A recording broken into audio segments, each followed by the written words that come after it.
Sean todas y todos bienvenidos a una clase más de lengua y literatura.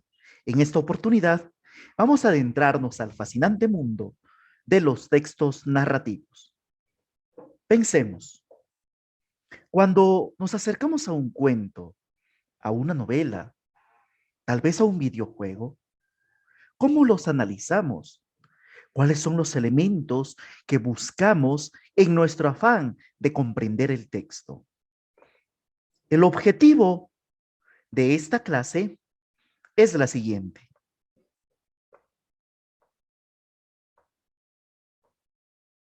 Ejercitar el proceso de análisis estructural de textos narrativos a través de la identificación de sus elementos internos y sus elementos externos.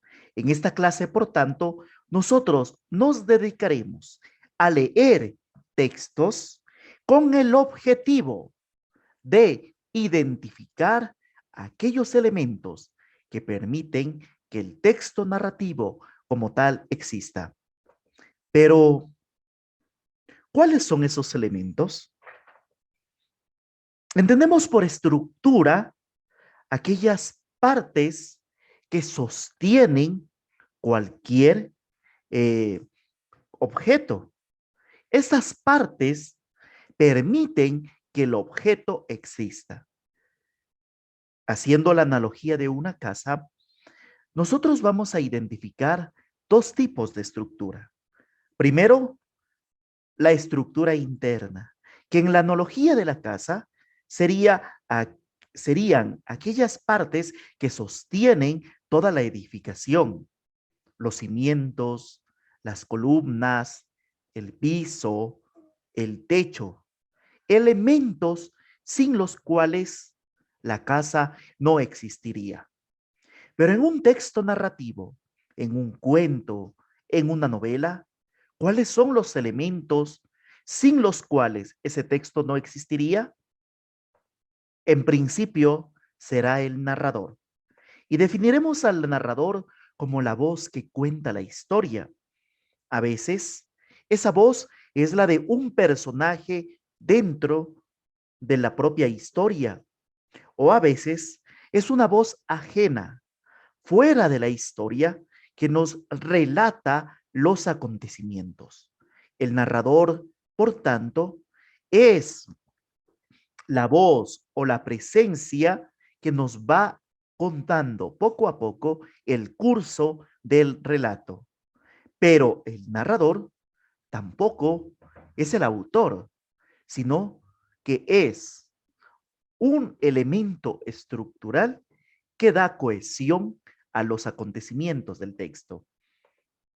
Por otra parte, nosotros vamos a encontrar el cronotopo, entendida como el tiempo y el espacio que sostiene a la historia. El, la focalización es la manera como se van a presentar las acciones, los hechos dentro del relato. Y nosotros podemos pensar en una focalización cero cuando se trata de guardar una gran objetividad o otro tipo de focalizaciones, pero para esta propuesta de análisis vamos a replantearnos los puntos de vista del narrador desde la manera como el narrador nos va contando la historia. Por último, vamos a tener el ritmo, entendiendo el ritmo como la velocidad de presentación de los hechos en el relato.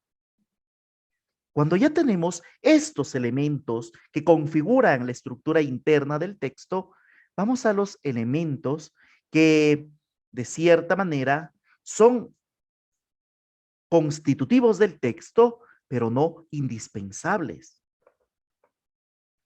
Esa es la estructura externa. Los primero van a ser los actantes.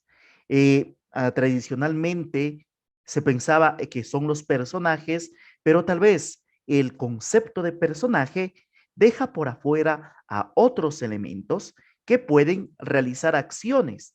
Por tanto, los actantes son los seres que realizan acciones dentro del relato. Estos seres Pueden ser seres realistas como una persona, como un animal, pero también seres imaginarios como las cosas, como las fuerzas de la naturaleza, etcétera. El segundo elemento es la acción. Y vamos a definir a la acción a través de lo que llamaremos en su momento el ciclo del héroe. Por otra parte, dentro de la estructura externa, hablaremos sobre los recursos, hablaremos sobre el diálogo, sobre la descripción, la elipsis o las figuras literarias. Estos recursos que utiliza el escritor para contar una historia son los propios recursos literarios, las figuras literarias, aquellas que permiten presentar o contar una historia de una manera cautivadora. Y por último, dentro de la estructura externa se encontrará el contexto, entendido como todas las condiciones históricas de producción de la obra. ¿Y cuál es el objetivo de del análisis de la estructura del texto narrativo?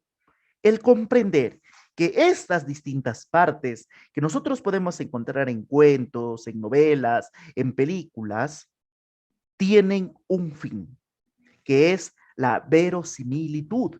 Es decir, que yo, en calidad de lector, atrapado por la historia, que caiga en este llamado hechizo o pacto, por el cual yo como lector considero que aquello que estoy leyendo, la literatura, como cualquier arte, no le es ajena la verdad, pero también lo que busca realmente el autor es que sus textos sean creíbles, es decir, que sean verosímiles. De modo que te invito a continuar en los siguientes videos